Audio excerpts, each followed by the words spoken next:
Cyclone Freddy getting stronger and another storm forming off the east coast of Queensland on tonight's tropical weather bulletin.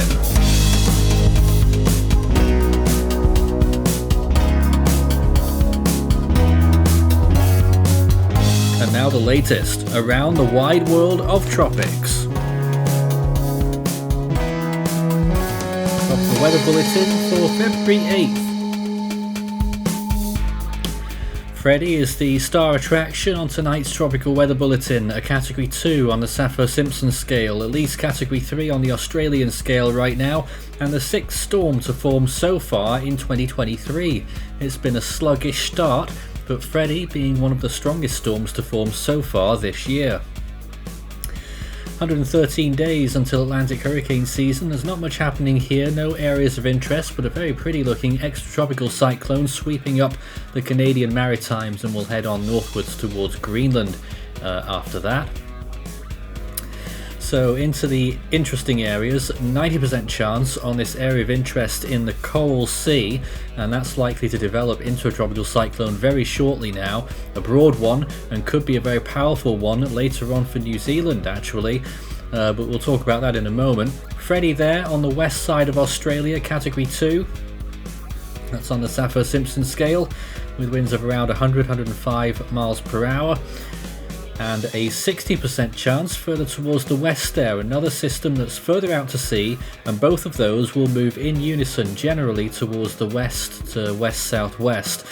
Freddy will keep away from the coast of Australia, and both of those systems will move out over more open waters away from any significant land masses.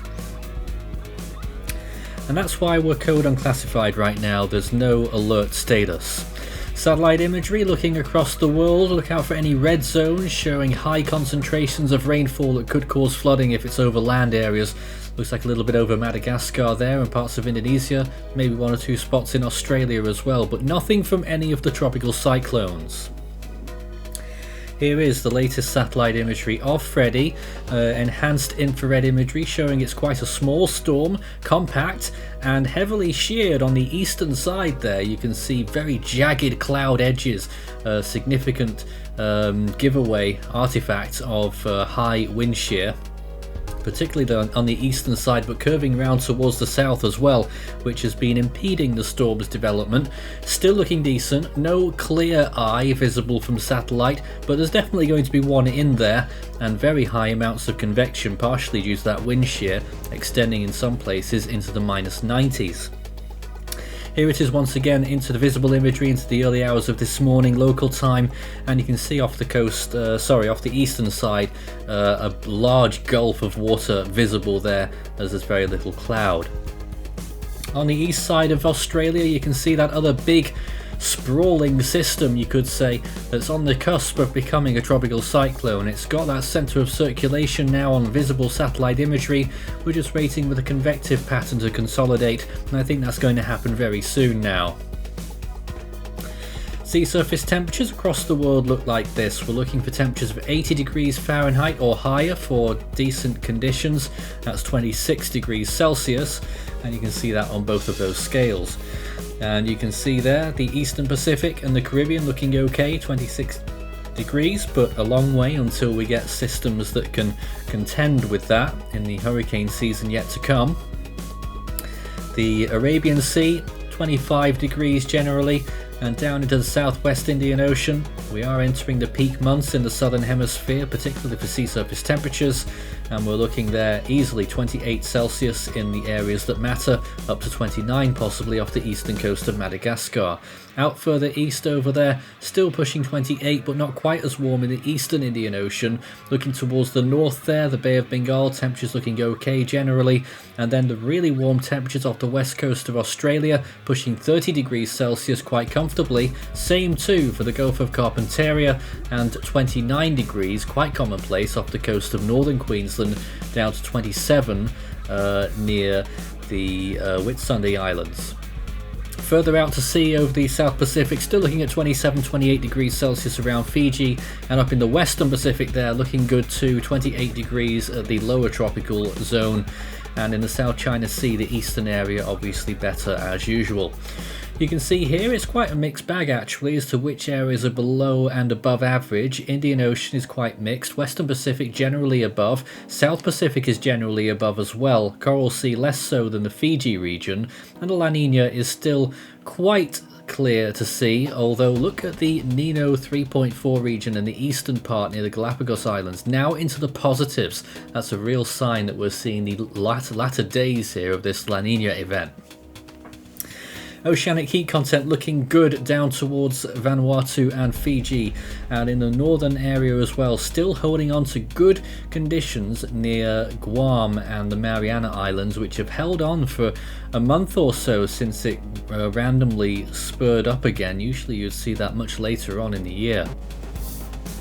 Computer models then, this is the GFS looking forward to the next 5 days, and you can see what happens to both of these systems, both becoming significant tropical cyclones according to the GFS model.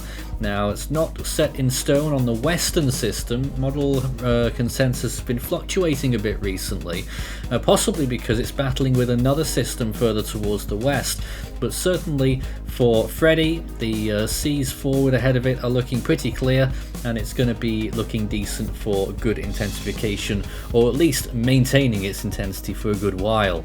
Look at the Coral Sea system, a much broader and very powerful storm there. Look at that traversing down towards the southeast, losing momentum as it heads towards New Zealand, but still strong tropical storm force winds, even though it won't be tropical by that point, towards the end of that 5-day period, really venturing towards the North Island of New Zealand, but a very broad system that can be felt across New Caledonia, the whole of that region, and then Norfolk Island, and then down towards New Zealand. Look at the rainfall expectations of this entire region, and you'll see that those rain indicators will get quite high in some of these locations, quite a bit off New Caledonia there, but right at the end in New Zealand, this is to 7 days now. You can see how much rain we're expecting in some of those parts of the North Island, mainly along the northern coastline and northeast, up to around 10 inches of rainfall in a few locations there. That's 250 millimeters. Maybe double in 1 or 2 points in the Coral Sea, generally at sea thankfully. Land areas, it will be rare to see anything above 250 millimeters anywhere along the track of this potential storm.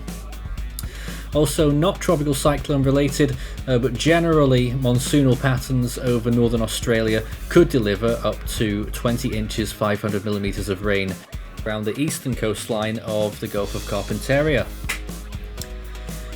Let's check out the longer range, day 5 to 10. These two tropical cyclones, rather similar latitudes and continuing in different stages of their life there. The first system dying out, well, the western one I should say, and then Freddy continuing out over the open Indian Ocean waters, and then that first system there taking a turn towards the northwest, and possibly another spell later on in the long range, which we'll take a look at in a moment. But Freddy really holds on quite steady there as it continues westwards and gradually turns southwest. But take a look at this big event if this were to happen. Look at that. Strengthens again as an extratropical cyclone. Hurricane force winds at times for large parts of the North Island of New Zealand, and then it broadens out even further, affecting large parts of the South Island as well. Take a look once again at that progression. Really strong winds, really affecting large parts of the country there. Most areas will get hit with at least tropical storm force winds if that comes to fruition. Really watch out for that one for New Zealand looking towards the 7-day period. That's all the serious stuff done. Scan the barcode and take a look at the Force 13 merch store, where we have all of our usual items, which are Force 13 branded of course, and are still waiting for Hone t-shirt. You can also request animations, full season and individual storms on there as well. Well, in the silly range, long range here, day 10 to 16, well, there's Freddy really dipping southwards. It's a very long tracker, it has to be said. And look what happens to the 60% system. It has another life and becomes a significant cyclone landfall for Madagascar, at least a category 3 there, as we get towards the 20th of February or so, maybe a little bit after that actually. Both of those systems really surprising us, you could say. Freddy with its length, and the other system with what actually happened there. But still, that's a very long way out and may not happen at all. Nonetheless, you can chat about all of that and any other weather around the world at your place or wherever on our Discord server, discord.gg/force13 for latest weather chat. What happened on this day in 2021? It was Cyclone Freddy, which was about to peak late on the 8th of February as a very strong Category 4 storm, borderline Category 5, peaking with winds of 155 miles per hour. There it is pictured, and a fascinating one to picture as well, with a very pretty eye there, and rather a small storm as well for Freddy. The only thing we can really compare it to with Freddy right now is its small size, but there it is, Category 4 right in the middle of the Indian Ocean, and the only thing that was active on that day. Back to this year, 2 years later, and in the Atlantic this year we will begin with Arlene, the Eastern Pacific, Adrian, and in the Central Pacific we're still looking out for Hone. I will probably have grey hair by the time it forms. In the Western Pacific, Sanvu is next up, and in the North Indian Ocean, it's Mocha. 6 storms so far and unclassified on Ticos right now on this day. Of course, we could have our next Australian name within hours.